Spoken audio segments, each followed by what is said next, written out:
All right, guys, today I'm just over the moon excited to show you one of the coolest F100s that I know of, that I've personally laid eyes on.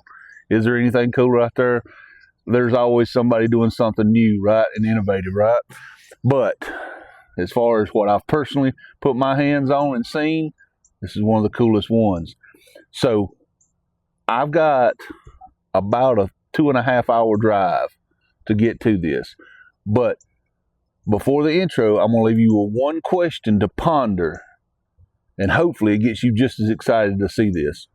The question is this: what happens when you take a classic F100 truck and you combine it with a modern Mustang? What do you get? Hang in through the intro, and I'm going to show you what you get.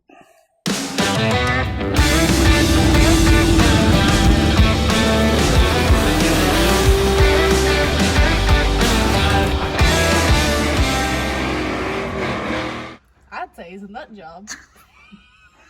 All right, so here it is. I'm with my buddy Jeff and Jeff Lambert, and this is his freaking wicked cool 64, right? Yep, 64 F100.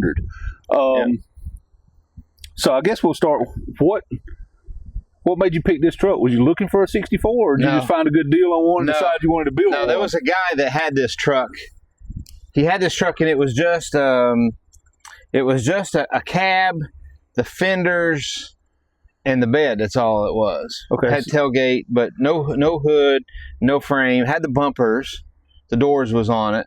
But anyway, I've been after him to buy it. I was trying to buy it. Right. And he didn't have a title. And I was like, I can't. I mean, there's ways, but I mean, it's just a headache, right? Yeah, it makes it a lot I was harder. like, you get a title, I'll buy it for you. I mean, 4 years passed by, he calls me and says, hey, where I had that truck at, my buddy's house, he's selling it. You can have the truck if you go get it. That's the best price you can get one for. Yeah. And it was right behind the camera. Wow. In that field right over there. Wow. And so I went, and the fence was tore down, so we just drug it through the fence into my yard. Just drug it straight right through behind us. So anyway, I bought, because it was missing a lot of parts and pieces, right? So I bought another truck. So it's kind of two trucks, and the other truck had a title, so I kind of. That's why you did the paint on the hood like this? That's right. Because it wasn't. The truck didn't have it wasn't hood? matching. Right. Right. Yeah. So truck looks killer the way it is. Well, thank you. And before we start looking at the truck, for those that don't know, because you haven't seen it, you've seen before on my channel the Greasy's Garage hand wipes and soaps and hand bombs. Yeah, hand repair bomb. Yeah, you've seen all that. This is the guy that created all that and made all that. Yeah, veterans helping veterans kind of thing, and it's changed names right now. Yeah, we went rebranded. The best soap. Yes. Name of the company's America's Best Damn Soap. America's Best Damn Soap. Right. So good you'll swear by it. And you have a website for that, right? Yep. Is the website the same? AmericasBestDamnSoap.com. Perfect. I'll put a link to that in the description, as long as some other stuff for Jeff as we go. But let's take a look at this truck and look at some of the things that make this truck pretty cool and pretty unique. All right, so when I started the video before I left the house, I made a little intro, and it said, what happens when you mix a modern Mustang with a classic Ford truck? And the answer is this right here. But the reason I said that is because you've done something with this one that, while I think there's other people that's doing it, it's the first one I had seen, and it kind of blew my mind when I first seen it. This is all modern Mustang suspension and stuff, the whole IRS system and everything under the back of this, correct? Yeah, under the rear end. Yeah, that's I think I got that one. That one was a 2023, had like 20,000 miles on it or something. Right. Yeah. And what is so, I was just telling Jeff earlier, what is so cool to me about this is a lot of people, when they lower these trucks, they have to butcher their bed up to get the truck to sit low. But with that IRS, the way it's designed is you still have a full bed floor in here. I'll show you that too. So we can see she sets low to the ground there. but still has a full bed in here. And you actually put a wood bed in it. Or, yeah, well, I guess this is technically fake wood, right? Yeah, it's that Trex board. Yeah, the Trex board. Yeah. The same thing you use like for a deck, correct? Right, yeah. It was so rotted out. I went in, took some 1-inch square tubing, went in, framed it out, and I had that Trex board laying around, and I was like, well, there you go. So you still get to use this thing as a truck. Yeah. Actually, you tow that trailer right there with it, don't you? I do. We converted that little cargo trailer into a camper, and I tow it with it. Yeah. So and I know when you've had this truck for a little while. When we went, people can go back and watch the video I put on. When we went to Western North Carolina, this thing was packed up to the rails with canned foods and things that we took up there. So it's a truck. It gets used as a truck. Yeah, you and I got together and we was like, hey, let's do something when the hurricane hit. Yeah. So you and I got together. Yeah. So it's not just something to look at or drive to the grocery store. It gets used as a truck. I drive it every day. Drive it every day. It's a driver truck. So this right here, this is something that is now a bolt-in kit, right? Yeah. So you have a bolt-in kit for that. Yeah. So Range Industries is who I use. I've collaborated. That's the word. That's a big word for us. Yeah, that's a big word. That's a Kentucky word. Yeah. Collaborated with those guys. And anyway, so we become an installer for their kits. And that's a bolt-in kit for that IRS, you know, and you don't use the stock shocks or springs from the IRS. You got to use a coilover spring setup. And we have that all figured out now and all the math. So that's how you see it. Now I put a 400-pound spring under this one because I want to pull that trailer, you know. So I put a little bit heavier spring in it to keep the squat out of it. And these are stock Mustang wheels, right? Yeah, those are a clone of the 2013 GT 500s from American Muscles, where I got those. Yeah. That's awesome. That's awesome. And you can do this for people if they want you to, correct? Yeah, I can. I got a truck down there. If you want to show them, you can. But I got a truck on the lift down there that I'm doing for a guy right now. Not only do they make the bolt-in kit for the rear, they make a bolt-in kit for the Crown Vic now in the front. Yeah, so you no longer have to do the welding of the boxes and the tabs and all that. It's all a bolt-in job. Yeah. And the best part of all this deal with this bolt-in kit is this is still like a stock frame, stock body. None of that's been chopped up and molested. It's all still 64 truck. So you get to keep the vintage truck, and it's all bolt-in. So if you were the guy that 10 or 15 years down the road decided he wanted to have a stock truck again, you could unbolt this stuff and bolt your stock you stuff could right back in it if you wanted to. So when customers have us do this for them, I'll grind all their brackets off. I don't just go torch them. So I give them back to them. If they ever wanted to go back to it, they have them. What they do with them is why they would ever want to, I don't know. But why you'd ever want to go backwards? But yeah, you know, sometimes people, they want to be an original truck, and if they have if they sell it to somebody and they want to do it, they have all the stuff. They can just put it right back in there. And then don't forget the S550 Mustang electric steering. Yes, absolutely. The electric steering, which is a game changer on these trucks too. So basically, this truck right here looks like a 1964 in every way, but will drive exactly like that. Like that. I mean, and that's an amazing feat to me. Yeah. Now under the hood, you went with a 351, correct? 351 Windsor. 351 Windsor. And like I said, I drive it every day, so it stays dirty. If you're expecting me to open that up and show you a show car, that's not what you're going to get. Well, I mean, they're a truck. They're supposed to be a truck. Yeah. So, MSD ignition, air conditioning. I got air conditioning. Got cruise control. Cruise control in it. Yeah. MSD ignition, we can see that. Yeah. Carbureted, optimal batteries. You know, all the good stuff. Trick flow aluminum heads I put on it, and a Trick flow stage 1 cam. And windshield washer. In 64, they didn't have the windshield washer fluid system. Right. But this is a 65 hood, because remember I told you I was mixing matching trucks. Right. It had the hole, so I went ahead and put it in there. And this canister right here is out of a 1950 Cadillac that I had built for Clemson University, and I had a spare one, so I just mounted it in here. So it was that old pump. Remember the old pump when you had to pump it to the So you had a pump in the floor, and you take your foot and you pump, and that's what would squirt your fluid. So I just put an electric motor in line, and then I just pump it out that way. and then up to it. That takes some ingenuity there now. That's my favorite thing, because when I show you the button inside. Yeah, the button's actually my favorite thing, but I guess it's all part of the same idea. Yeah. But the button's my favorite thing. So, Trek flow top end, 351 MSD, and you drive this thing every day the way it's set up. Yep. Is it AOD? AOD. Yeah. Now transmission. it's a very stout built AOD. There's nothing stock in that AOD, Right. like full billet, just everything that you do. A buddy of mine, Chris Bishop, Bishop Performance, built that for me, and so I have no issues with pulling with that AOD. So a lot of people are like, oh, you don't pull with an AOD, but now that one right there is really, really well built. 355 gear, by the way, in the rear. So 355 gear. Yeah. So when I do these for customers, it depends on what they want to do with them. If they want a nice highway cruiser, 373, 355, something like that. Oh, absolutely. They do make a 410. I think they make a 331 for these things too. But most of my customers, I recommend the 373. And I would say, even with it having a 373, with that AOD, probably not terrible on fuel either. No. This one's bad on fuel because I like. It sounds good with your foot in it. I like that. I like that rod to be pushed forward a lot on that throttle. I could understand that. I also noticed 4-wheel disc brakes. So you got a Willwood disc brakes on it. So I use the Range Industries again. They make a big brake kit, so you can take the S550 rotor and they make a kit and use the Crown Vic caliper.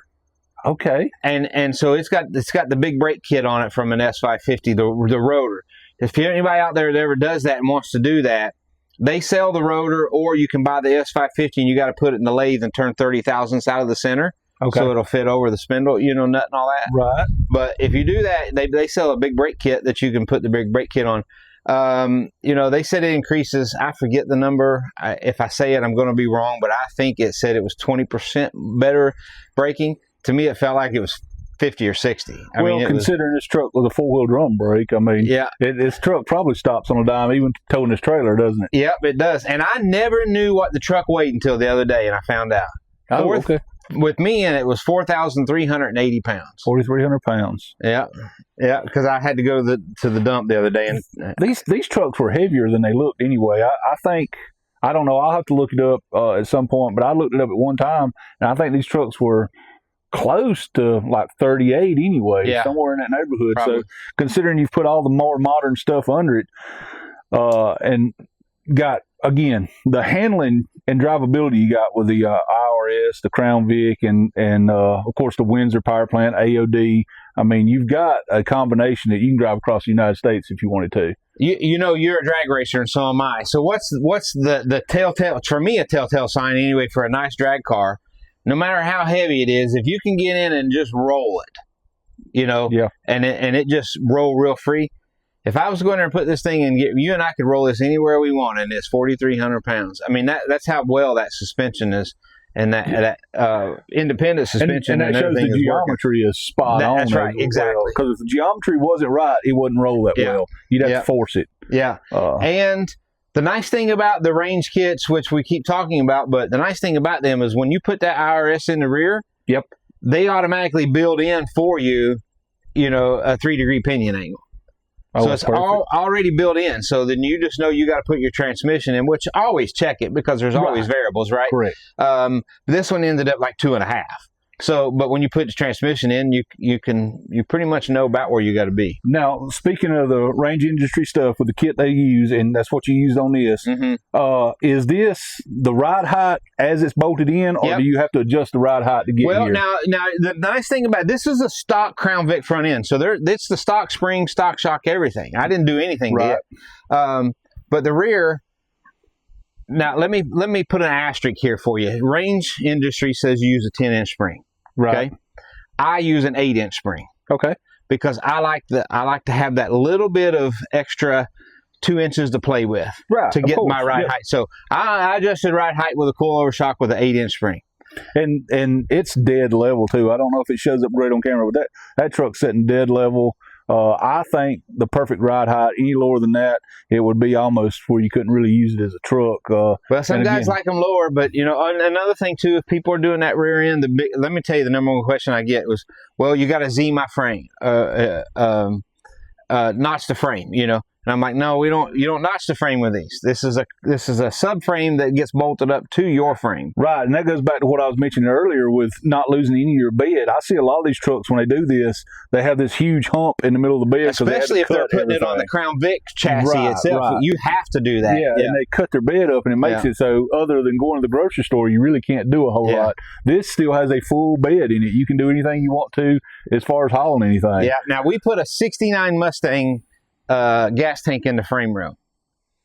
Now, I would say to most people, there's a company, and I can't remember who it is off the top of my head, but they make an actual conversion tank for this. Right. The 69 tank works nice, but I would use that conversion tank, and I use them on every truck after that, because if you do want to tow with it, it's a little bit of a pain to get some kind of hitch bolted up in there. Yeah, they're fighting for the same piece of real estate on there. Yeah, exactly. That's the best way to put it. I've used the Mustang tank several times in these old trucks, and they slide right between the frame rails, but they are back there. So if you want to bolt anything in, just trying to get your hand around there, the nuts and bolts and everything, it's kind of right in the way. And then if they did see that little spun aluminum tank in the video, when they were showing it, that's a little 6-gallon tank I use for a generator.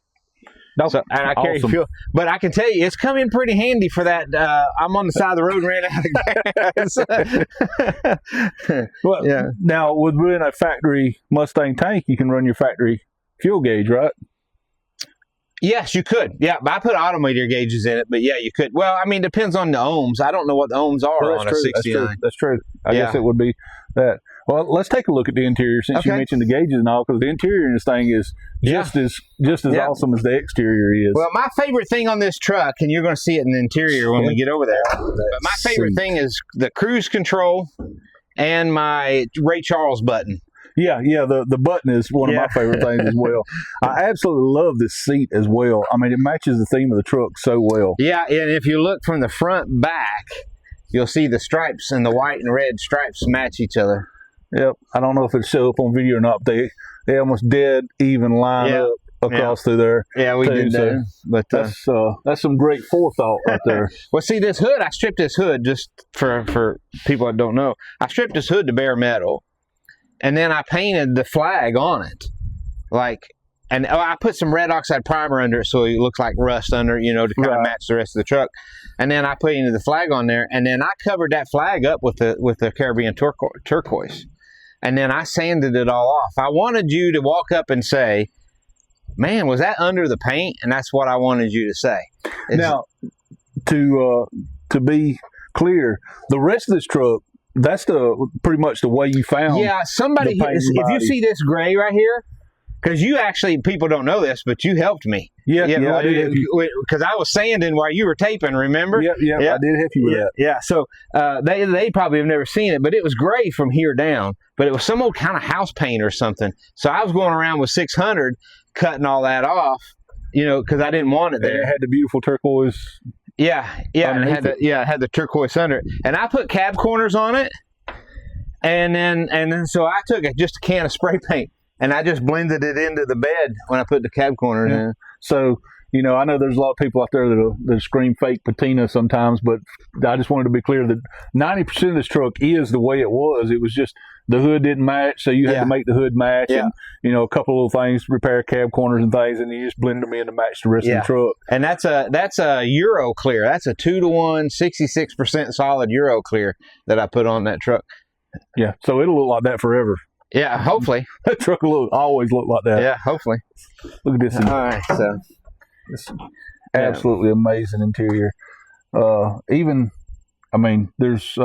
metal flake or that was a custom color that we did, and I had about 30 different cans of colors of paint, and I put them all in a gallon, and said that whatever color that comes out, that's what that's going to You be. know, there's a story. I don't know if it's true or not. There's a story. That's how Richard Petty came up with the Petty Blue. He painted his car. Is that when right? When he went to paint his first No, car, I didn't there know was a that. bunch of different colors on the shelf, and he didn't have enough video of them. Yeah. So he dumped them all together, stirred it up, shot the car, and bam, we have Petty Blue now. Well, I really think God stuck his finger in that paint and twirled it around, because when you get over to the steering wheel, that paint almost identical matches the steering wheel, like it was made to be in here, because I didn't do that on purpose. right. Just whatever it came out is how it came out. It has a great look to it, and that metal flake really catches when the sun hits it too. Yeah. That beautiful seat right there. I didn't even notice till we opened the door the blue on the sides. I just thought it was red and white, and then Yeah. it's got the blue on the sides. It's a beautiful seat. So when I painted the inside of this, I'm gonna tell you a story. Okay, when I painted the inside of it, my mask broke. Okay. Been there. Okay, and I done it on the patio back out here. I done it outside out here in the backyard. And so I'm spraying clear coat, and you know how that fogs up, right? Right. So this mask is broke. It's 100 with the heat index. It's 110 that day, and I'm doing it in the shade at 110 degrees. The reason why I tell you that, because I was holding my breath. I jump in there and clear coat, and then come out. I got sick as a dog. Don't ever do that in 110 degree weather and hold your breath while you're trying to spray clear. Safety third. Because it will mess you up. I mean, I puked my guts up that day. Sick as a dog. Now, I noticed on the inside too, also, since you have the AC system now where the original radio is, you put your vents there so you're not really chopping the dash up. Yeah, I took a piece of aluminum and I designed that out, and I put it on a mill, and I took a 1/4 inch end mill, and I milled that out so that it would match the gauge, cluster, the factory, and would kind of flow in with everything. So almost like a bead rolled look. Yeah, and then you'll see the Ray Charles button in the middle. Yeah, right there in the middle. If you can't see it, that's the button for your windshield washer fluid. Yep. For when you can't see shit, you hit that button. The gauge cluster is beautiful in this thing too, because if you have not seen one of these trucks, they come from the factory with one round gauge in the middle. It's a speedometer, and it has like a gas gauge, and I think maybe an amp meter or something built into it, and that's it. Yeah. And then there's these little star things right there where the RPM and the speedometer is. Yeah, some kind of little decoration there. Yep. And I just found the right hole saw, and it just kind of worked. So I went with it. So you made the center cluster. That's not something that they sold as a round. No, I made piece. it. Okay. I made that. Yeah, I made that whole piece there. I just converted it. Yeah, love it. And then Apple CarPlay. So I just had a problem with my headlight switch and my ignition switch, and so the wires are hanging down. She caught me when I noticed that till you said that. that. Well, I just didn't. Somebody on the video is going to be like, "Man, that nice truck, and you got the video, the wires hanging down." Well, they'll get put back up. I just got done with it actually. But yeah, look at that steering wheel and look at that dash, and it's the same color. It's spot on. I don't know how good it shows up on video, but it's spot on. And you can see your Apple CarPlay, as you were saying, right there in the center. I assume that's your AC controls below it. Yep, it is the AC controls. Yep, and then you've got a shifter similar to what you'd use in a race car. Yeah, that's performance shifters, and they make an economy version for you can do like a foot brake car. They make a less expensive shifter or whatever. Because the one in my race car, that same one right there would be $1,000, and this was like $350. Yeah, we put all brand new visors in it, and a new headliner. I cleaned up the mirror and used it back. Yeah. So it's a great truck. In 64 also, a lot of people may not realize this, they've changed the floors in 64. 64 was the first year they had a step up in it. Well, no, that was the last year they had the step. The last year they had the step up. And then 65 went to a flat floor. Yeah, like the 67 is over there. Right. Yeah. I was trying to say it. I was saying it backwards. It was the last year of the step up, and then they went to a flat floor after that. My buddy up at Classic. I like the step ups. Yeah, I left that patina too. I didn't even clear it or nothing. I just left it the way it is. And my buddy from Classic Car Revivals, he sent me I was going to make those, and he sent me those door seals there for the carpet. And then, of course, your cover for the original filler neck there. Yeah, that's something I bought off of Amazon, and it's coming loose on me. But that's supposed to be for like a grill, and took some Lexan and siliconed it all in so it'd be watertight and Works perfect. installed Side that. exhaust. Yeah, side exhaust. My buddy Devin down at Rock Hill Muffler Shop done that for me. Absolutely gorgeous truck. Yeah. Now, is that the glass in this? Did you have it tinted or is that factory smoked glass? No, I ordered that. I ordered that whole kit. Okay. Yeah, so It's actually a smoked glass. yeah, it's a and smoked not- glass. It's it's a not smoke tinted. gray. Yeah. Makes it look really, really good, and it matches the truck so well too. The wheels, the interior color you picked, and all are made. It all matches so well. The truck looks so good the way it is. Yeah, I'm real happy with it. I mean, gosh, everybody that rides in it, they want me to do theirs. So Yeah, I can see why. Very Yeah. popular truck. yeah. You have another truck down there that you have the IRS out. For people that don't know what IRS is, it's independent rear suspension. I'll show you what that looks like so you can understand why this is such a big difference from just an old 9-inch. It's just a straight axle tube. Okay, so this is a Mustang IRS suspension. Yep.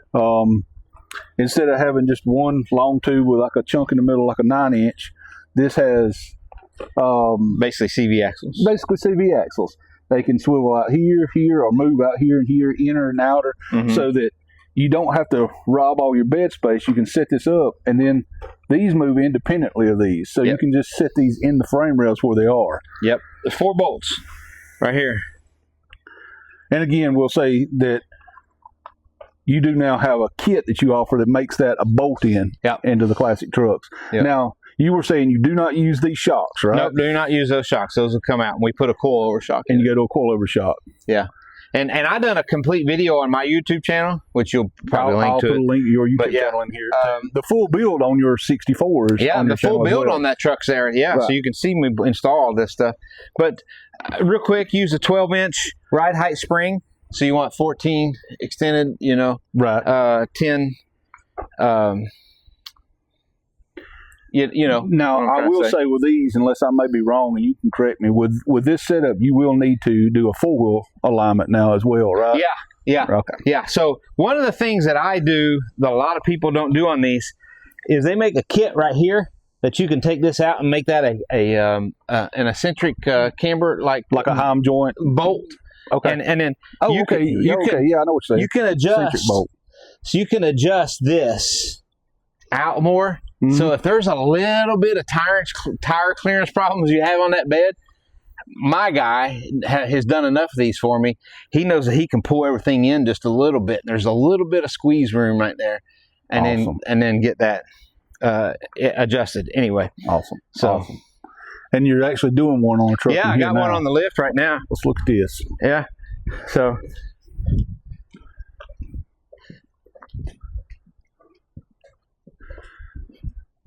And when you say bolt in, this is what we mean. All you do is just pull all your factory yeah, I'll lower it hangers down for you here. and leaves and all off, and then you bolt this kit in. That's- Look to your left there, to the part pile. Yeah. this is a F100 factory suspension in a box. Yeah. Yeah. This is, and you can really see the difference now between if you're not familiar with them, between how a rear axle is normally set up where it's a straight tube. That's why you see people butchering beds and all. To get that low, all this here has to go somewhere, so it goes up through the bed. Where with the IRS, all you got to do is move the wheels up, and this can stay under the frame, so you don't have to fight all that. So yeah, this is what we do. So just clean this off. I'm going to paint this. So I'm going to clean everything out. But it's kind of starting over with a blank slate. But and then you get a modern ride afterwards.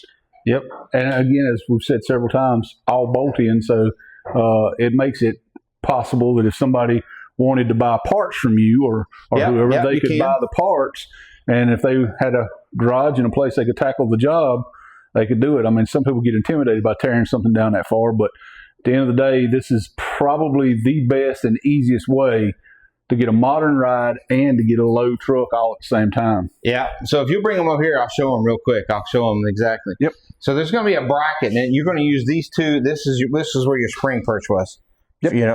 You use these two back holes, okay, and then you use the bracket. Actually, it's really got a locator on it. So this rivet right here, you leave that in, and then there's a hole that the bracket goes over, and then you use a couple of holes up here, and then you have to drill the rest of your holes. They kind of make it dummy proof for you. They really do.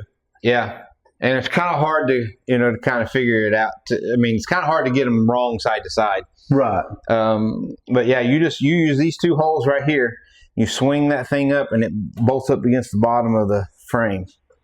And really simple. Like I said, I got a whole video on it on the website. Yeah, and I will link your YouTube channel. The gas tanks and for life of me, I cannot think of the name of that company right now. But they make a conversion tank, and a lot of guys will pop this out, and then they'll move it out to the end to give them some frame, some stability back here. Another thing, a lot of people. So one of the things that I do, a lot of people don't do. There's a big old brace right here. Yeah, and I take it out because it's in the way of your drive shaft. If you can leave it, but you got to notch it for your drive shaft, and you've already seen the subframe. Yeah.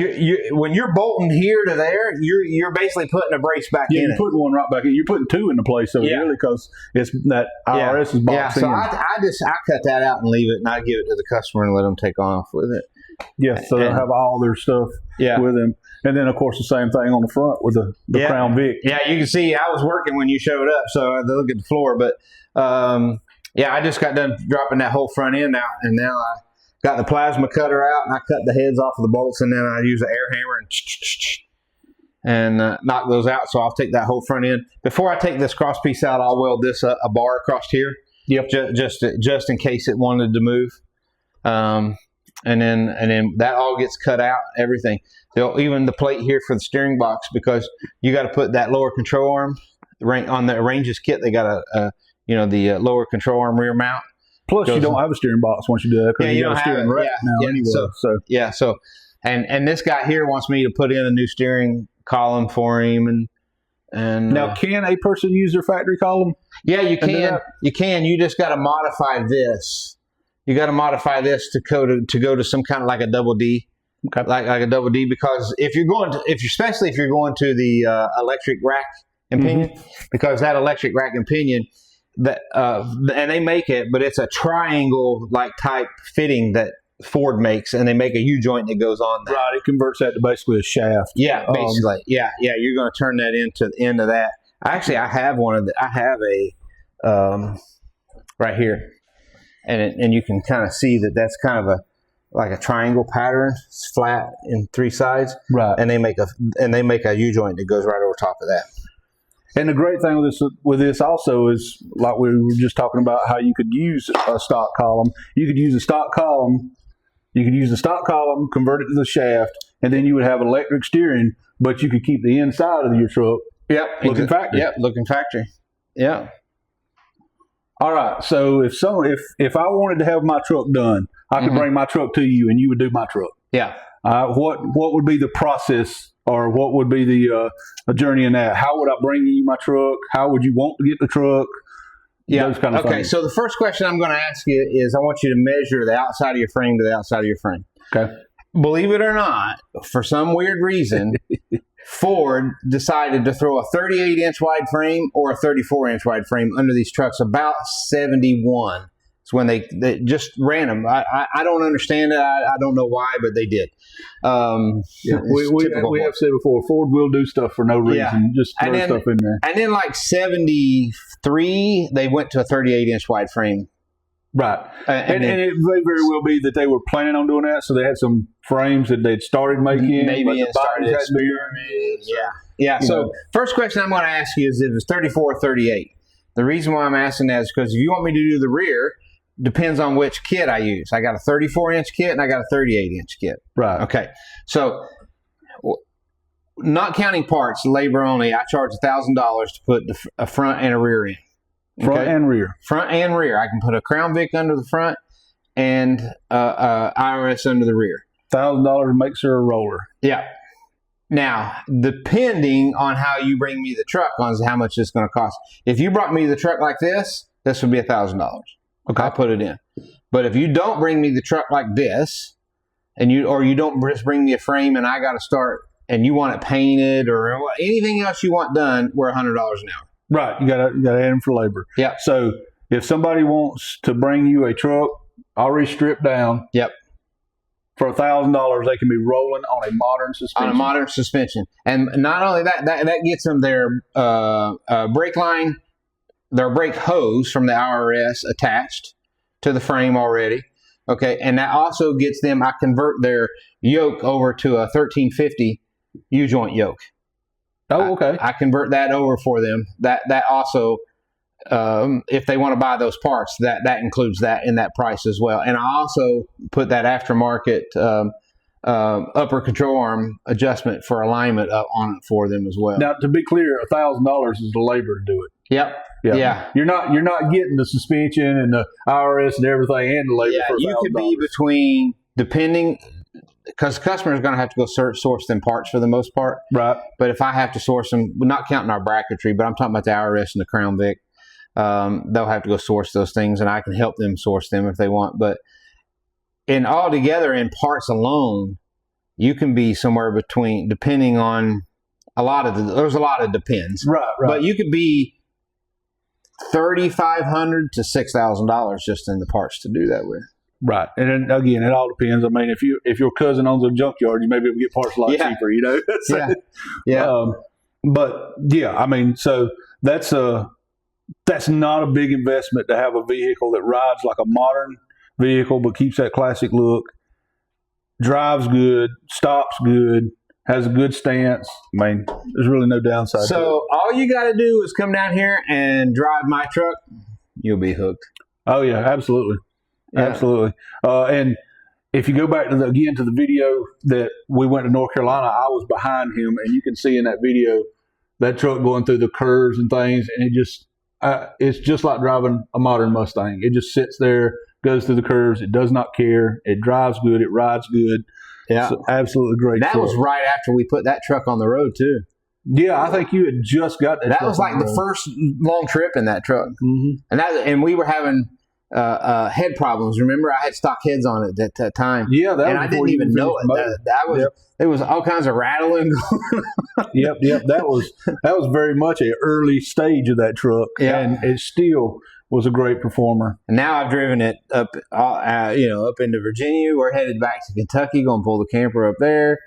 So it goes on long trips. I got like 8,200 miles on it now. Awesome. Yeah, very proven. Well, Jeff, I appreciate your time showing us the truck today. I will put all of Jeff's links to his soaps and stuff. I will put his YouTube link in there, and any other links that he wants me to put in there, I'll put in the description of the video. Yeah, if y'all need any hand mechanic soaps or lotions for mechanics, we even have a new pumice, what we call a light grip pumice bar out you can shower with. So awesome. I know that the original soap had a great smell to it too. We love. Oh, you're going to love the new one though. Love the smell. I'm gonna send you home with some. Awesome. Well, I appreciate it, Jeff. Thank you very much for your time. All right, you're welcome, brother.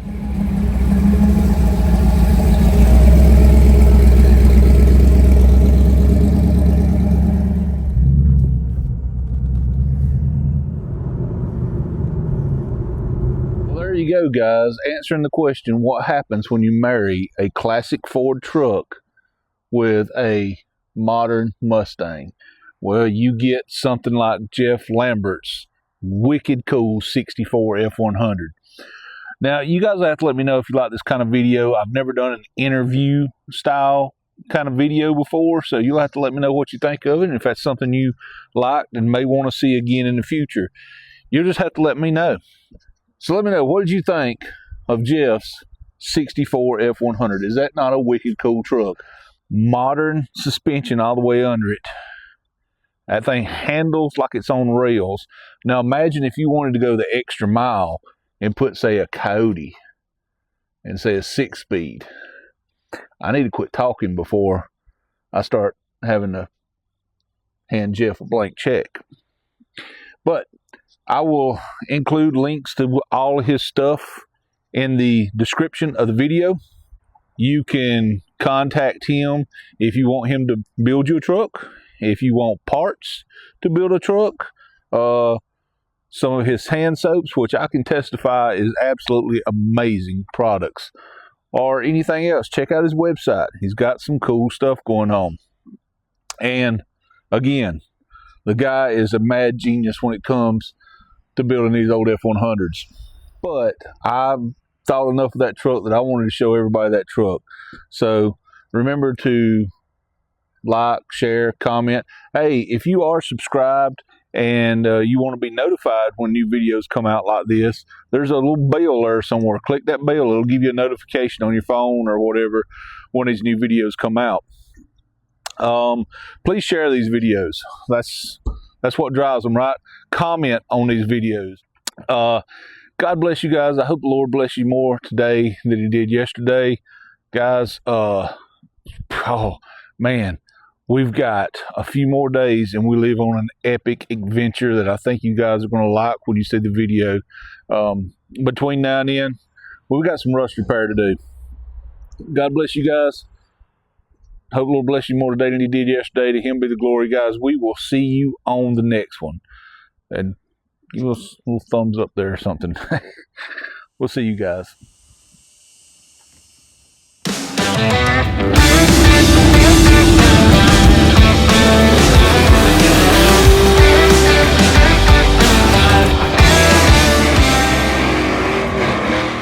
I'd say it's a nut job.